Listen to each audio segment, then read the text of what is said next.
Swann at the Church of Splendor. Everything is normal. My pretty girl Cherry Bomb is in my lap, warbling. The little black cat Ebony is behind me somewhere, yawning. And I wrote a book this weekend. Everything's normal. I wrote a book this weekend. This is my second book for September. It's a short book.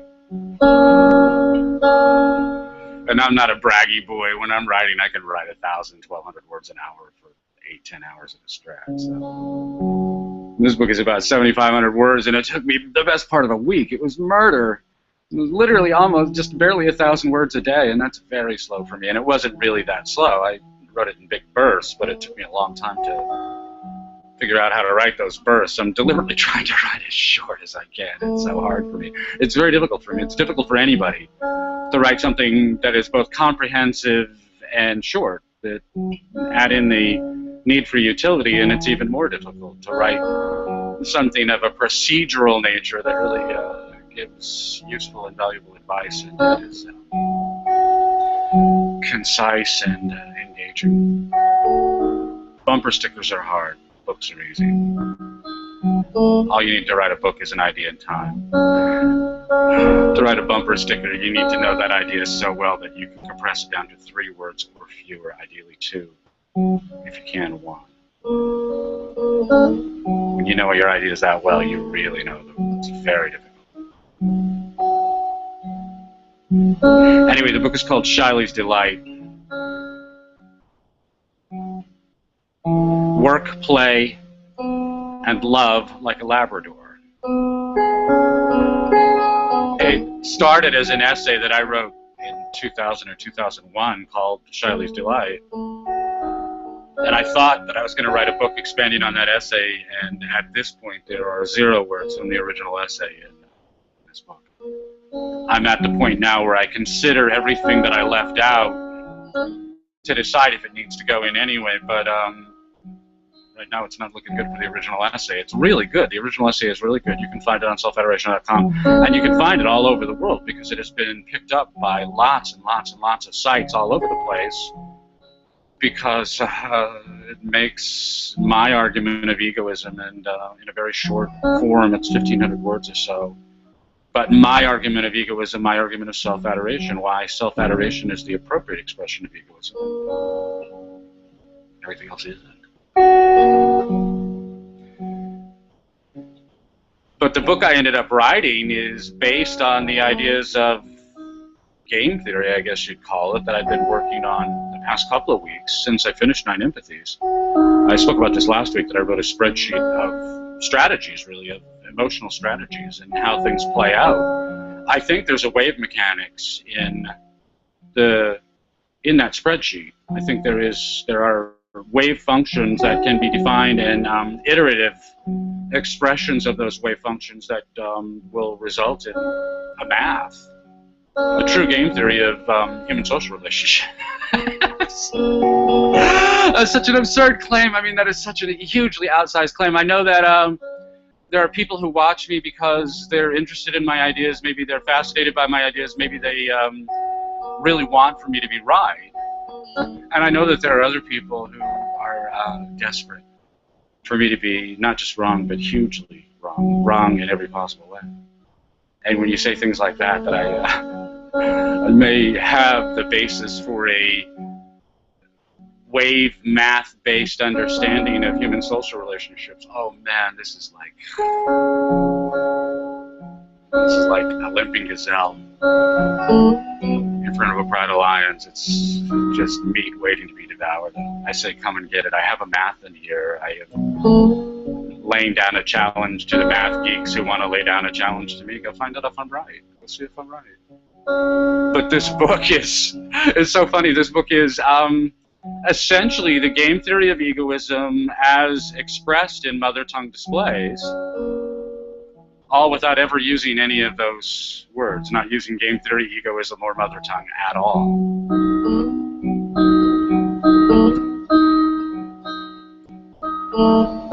What it ends up being is a self-help book on practical self-adoration, and we don't use those words either, but that's basically what I'm doing, is talking to real people, to ordinary people, to people who are not academics or otherwise invested in upholding the fake religion of scientism propounded by academics, who are simply interested in getting the job done, who are interested in living better, happier lives. And the book goes through a strategy of self-adoration, how to achieve self-adoration on an everyday basis in your everyday choices and decisions, such that over time your life will improve dramatically improve, that it will get better. Every time you implement these strategies, your life will get better, and so therefore iteratively, again, this could be expressed by wave functions, iteratively in the long run, your life is going to get immensely better, whereas right now it's only getting worse. You may be losing slowly, you may be losing quickly, but you're losing. And this is a book about winning. That's really what it is. It's a book about winning. It's about my style of winning. And you look at me and you may decide that I'm not any sort of winner at all. I have this wild hair and this scruffy beard, and I'm wearing grungy clothes and playing a cheap guitar badly. And you maybe decide that there's nothing about me that's a winner. But I don't live by your values. I don't shop in your currencies. I have everything that I love. And you can see it in my face, and that's what keeps you coming back. Whether you're here hoping that I'm right or praying that I'm wrong, what keeps you coming back is your fascination with my approach to things, and the way it makes me feel, and the way that you can see that it makes me feel in my own mother tongue display. Because when I'm doing this, I'm not doing anything else. I don't have any spare capacity to beguile you, to trick you. I don't have it. I'm doing everything I can to just do this. When I'm done, I sweat like a stuck pig while I'm doing it, and when I'm done, I have drips of water on the floor where my feet are.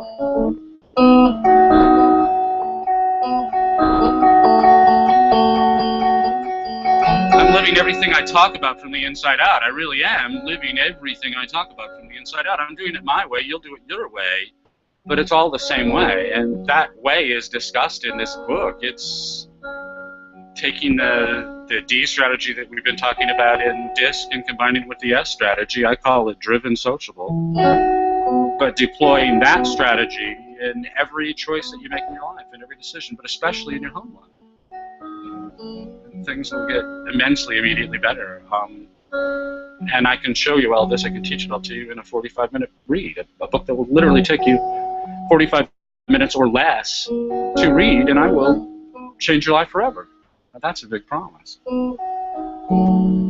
May come a day that I'll give the book away free. You got to keep your eye on me, but it's only going to be 99 cents anyway. So you give me $1, I'll give you back a penny, and I'll give you the rest of your life, just the way you pictured it, everything you ever really wanted from life. I can show you how to get it. I can show you, practically speaking, with a real praxis, how to go about getting it. I'm the bargain of a lifetime. I will tell you about another great bargain that's out there, and that is 21 convention tickets. This amounts to a commercial, I suppose, but Anthony didn't ask me to do this. Anthony Johnson puts on the 21 convention, and he has been very good to me. He's hosting this video. He's been very good to me, and I want to take care of him because I love the work that he's doing. And so I want to tell you that if you're watching this, you're interested in the things that the 21 convention is talking about, and if you can make yourself available last weekend in October to get to Tampa, you should, because this will be a show that will change your life forever. And I know that there are some tickets left available. I don't think there are very many, so you ought to jump on it. And Anthony wants to get them sold, and so he's willing to make you a price. It's a smoking deal. I will be speaking there, and if you have any desire to see me speaking live, that will be your opportunity. And I think that it will be Shiley's Delight that I'll be talking about there, that I'll be talking about empathetic strategies to deploy in your father tongue expressions and your mother tongue displays in order to achieve greater and greater successes in your pursuit of self-adoration. I will talk about practical self-adoration, the game theory of egoism. And if you want to see that, cough up the dough, buy a ticket. So you have to search for the 21 convention, or I think Anthony may have links at the bottom of this video for getting back to him. But this is a smoking deal. This is an investment that will pay off indefinitely. If you can afford to make this investment, then you'll get results out of it. What kind of results? The interests of the self, which is the topic of our homily today. I like to say it that way, that it's common to refer to egoism as self-interest or rational self-interest or ethical self-interest. There are all different kinds of ways of saying this. But you always say self-interest. And I don't like the expression self-interest because it's misleading, much in the way that other terms that you hear all the time, like altruism or self-sacrifice or whatever, that these terms are misleading because they don't really show you what's going on. Whereas if I say the interests of the self, all of a sudden I'm talking about something specific. What self? What do you mean by the self?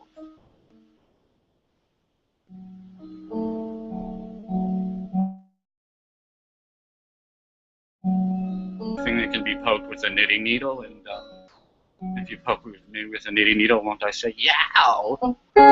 Shakespeare wrote that, I think. Do you mean the pecuniary self, the self of finances, the self of a portfolio, the self of an estate, the interests of the self as understood financially? Or do you mean it like I mean it, the interests of an idea that you form in your mind while you are a toddler, that your toddlerhood basically is your construction of this idea that I call the self. Other people call it the ego. You can call it anything you want. I call it messing with the king, because the self is the king of your body. The self is the king of your estate, the king of your domain, the king of yourself. Is that idea? And so conflating all these other kinds of selves that we can refer to in self-interest is a mistake, because the only self that actually matters is that idea. All of the expressions of the self are derivative. They are extensions of the self.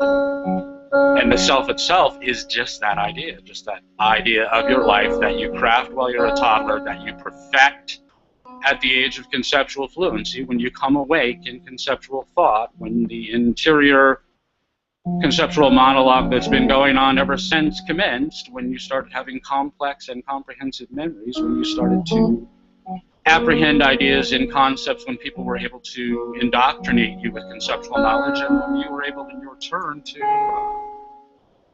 try to indoctrinate or even to beguile them with conceptual language. All of that started at the age of conceptual fluency. You were about 5 years old, and that is when your human life truly begins. That's when your life of human self-expression really starts. And everything before that is kind of sort of mammalian, gradually more human, but the graduation into human consciousness is a bright line event, and it's obvious once it's happened.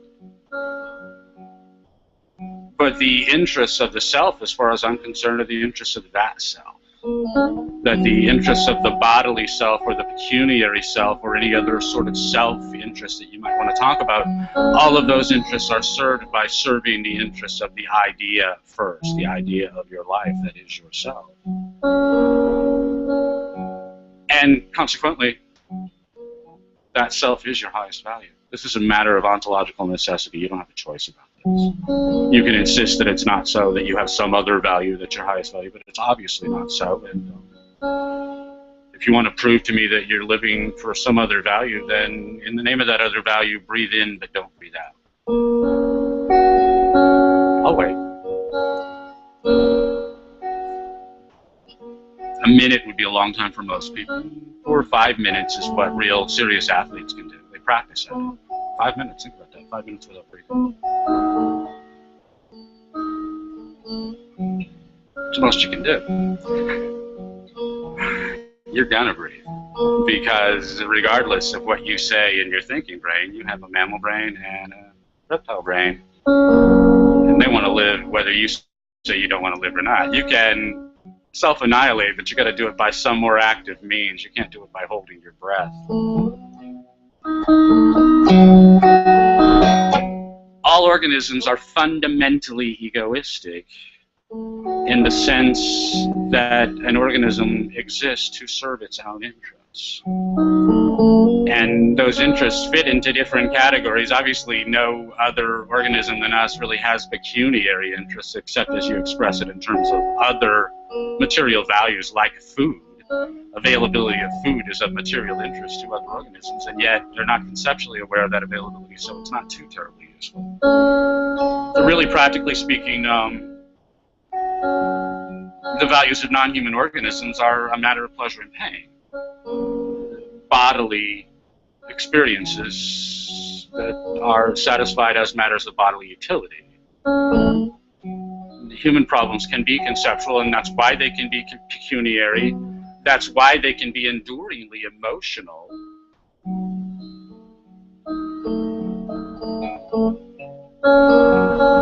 And that's why they can be so consequentially conceptual.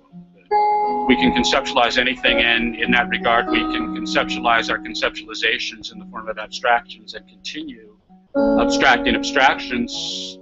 There's a limit to the utility of that in the sense that if we get too far distant from reality, we lose sight of it entirely. But as long as we keep carrying our abstractions back to the object to make sure that they truly do correspond, then our integrations can get progressively more and more astoundingly comprehensive. It's where I'm living right now. I love it. This world I'm living in right now is a place where a zoom lens that I can zoom way back and see everything, and then zoom in and see the particulars to make sure that my theories are correct, and back and forth like that. I see the whole world like that. But what we're talking about when we're talking about the interests of the self is we're talking about a hierarchy of values. I talk about this all the time, but I'm not the first person to talk about it. And I come at this idea by way of Ayn Rand. I think it's one of the things that's really valuable in her particular philosophy of egoism. I disagree with it in fundamental ways, but that idea, hierarchy of values, is enormously valuable. And Rand's expression of it is useful. It's not thoroughly valuable for the full expression of a human life, but it is very, very useful for young adult. And that's who Ayn Rand wrote to. That's who her fiction is focused at, as young adults, and these are the only people who are truly influenced by it, or influenced consequentially and enduringly by Ayn Rand's fiction, are young people. I was one of them when I was young, not recently. But Rand's values really amount to the self and work as expressed in The Fountainhead, and then she goes one step further on in Atlas Shrugged by adding in the concerns for the world. I think I have a theory, I suspect, I canoodle, wonder, worry, some I don't doubt. But I took a position without taking a position. I think that Hank Rearden may be, in a sense, a repudiation of Howard Rourke, in the sense that Rearden is very much like Rourke, has the same initials, he's likable like Rourke is, he's quiet, has much the same appearance, and yet he's miserable, where Rourke is happy. And the reason that he's miserable is because he hasn't taken into account the world outside of himself, that Rourke is very self-contained and really doesn't need anything outside of himself. Certainly nothing, he's not willing to accept anything from outside of himself except on his own terms, which is the story of the novel. The story of the novel is the change in Dominique. Everything else in The Fountainhead is there to mislead you. Ayn Rand, one of the things that makes Ayn Rand exceptionally interesting as a novelist, and nobody talks about it, is the fact that her heroes, her actual change characters, are always women. Always. The only exception is Anthem, and Anthem is, you know, half pamphlet, half tone poem. It's not really a novel. The three big novels that Ayn Rand wrote, in all three, the change character is a woman. And in The Fountainhead, Dominique has to discover that she can only have Rourke on Rourke's terms. Rourke is self-contained. Rearden is miserable with his family and miserable with the world and is assailed by the world. And I think that that's basically Rand of Atlas Shrugged arguing with Rand of the Fountainhead about the need to take into account the world outside your mind in your hierarchy of values. But I would substantially revise Rand's hierarchy.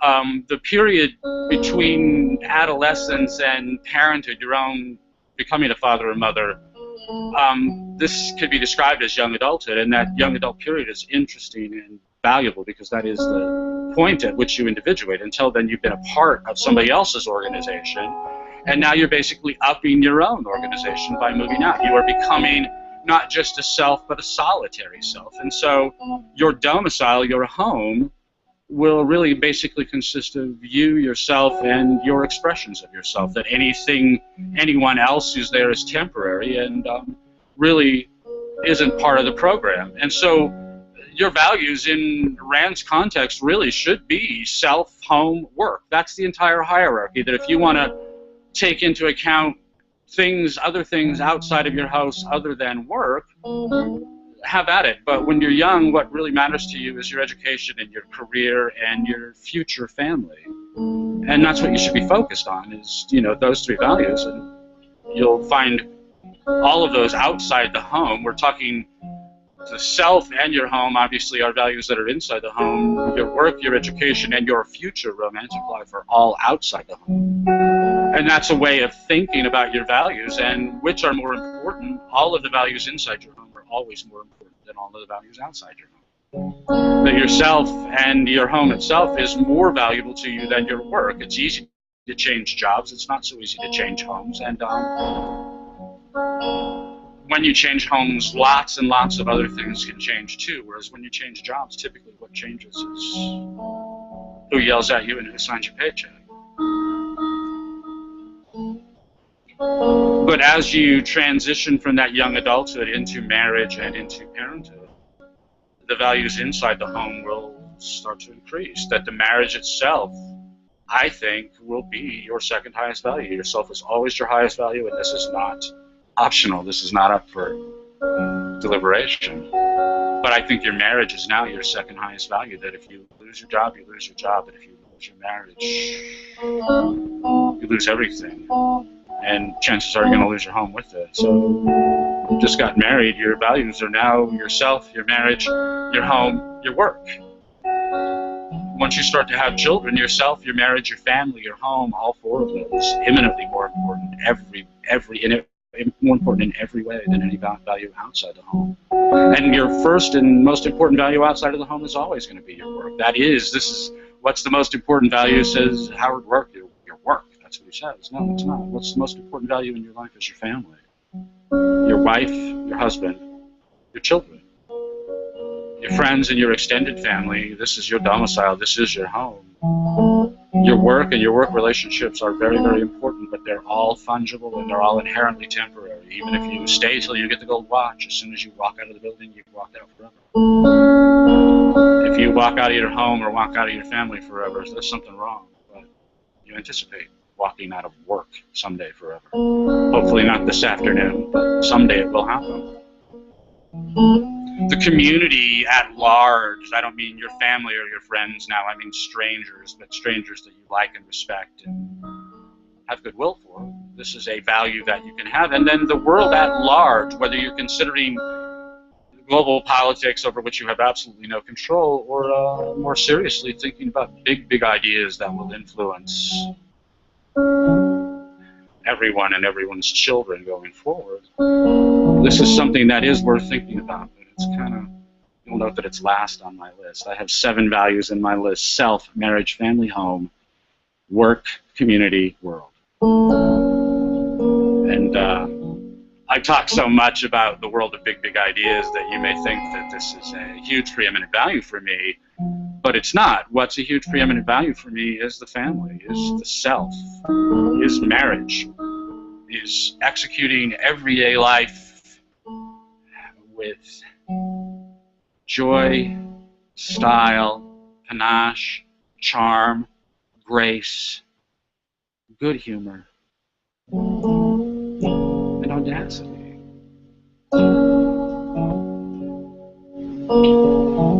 one of the things that's talked about extensively in the book Shiley's Delight are greeting strategies.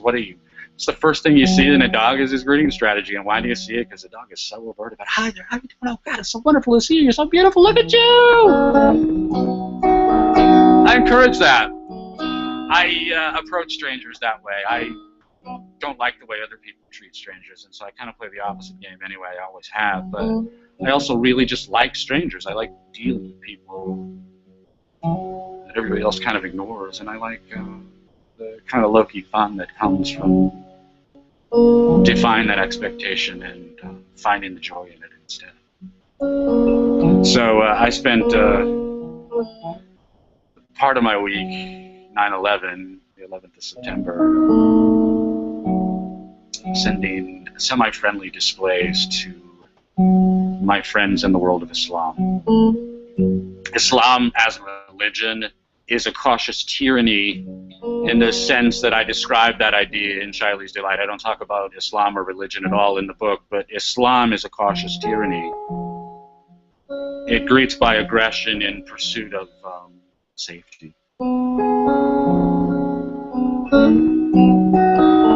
The safety that comes from not having apostasy or heresy or other offenses to imaginary, allegedly omnipotent God, not having those things go on. But because Islam is a cautious tyranny, and because it's so ugly in its expressions of its cautious tyranny, that it's so lacking in confidence that it can't defend its arguments as arguments, it can only defend them with beheadings, terror, and homicide.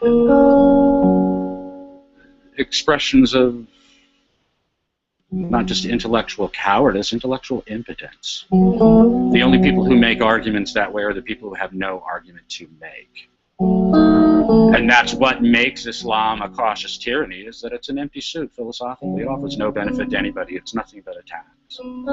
It's nothing but attacks on human life, on human joy, on human potential, on human productivity, on human thriving, flourishing, eudaimonia.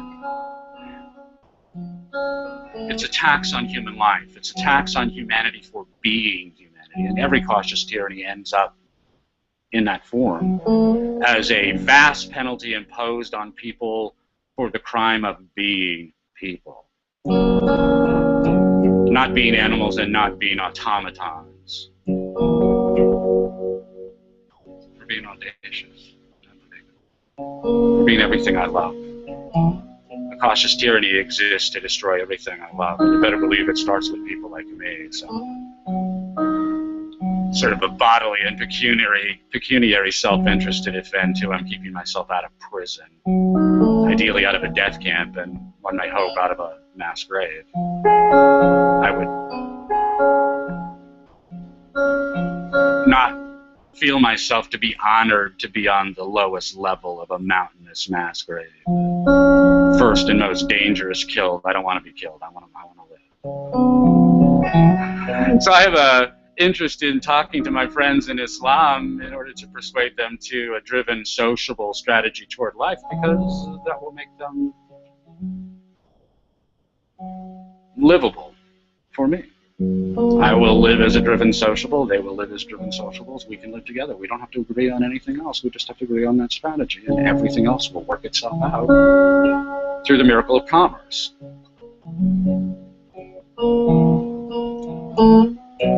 So I want to talk to them for my reasons, but I want to talk to them for their reasons too, that decent, sane people who are practitioners of Islam are basically untouchables to everyone else. No one wants to engage them or talk to them or understand what it is that they're going through, because their religion is a cautious tyranny, and anything that you say about a cautious tyranny could incite the rage of the cautious tyrant. To say anything at all about Islam is to invite homicide, to invite your own death by murder.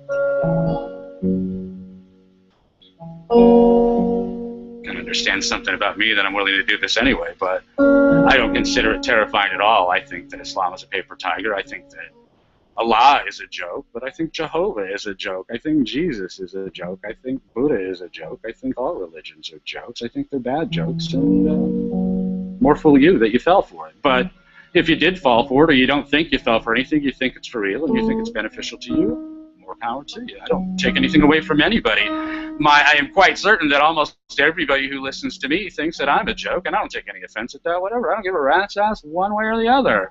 I think what I think for the reason that I think it, and I'm sure that's true for you too, and have at it. I'm not going to take over for you. I don't want to. It's completely alien to my nature. That's a cautious thing to do, not a driven thing to do. The driven thing to do is to do my business with you and move it on down the road, because I got other business to do.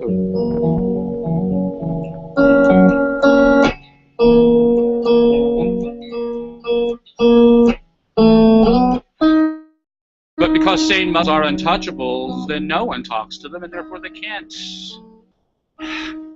There's no reward for them in pursuing an alternative strategy. The only hope that they have for escaping the notice and the rage of the tyrant is to say, I want to be seen green, I wouldn't be caught dead red, in unison with everybody else, and to change to I want to be seen red, I wouldn't be caught dead green, or whatever it is that you have to say next. To chant the incantation in unison, in order, with no deviation, and as long as you do that, you're relatively safe. What reward can I offer you for betraying the cautious tyrant and dancing on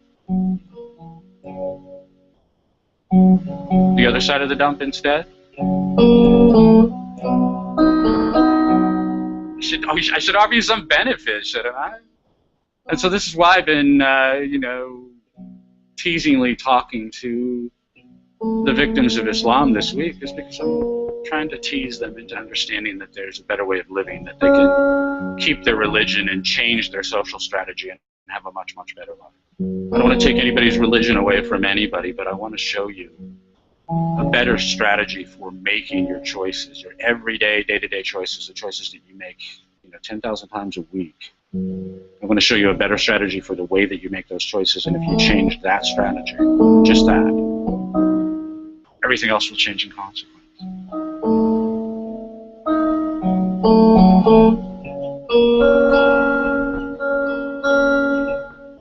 Or double your money back!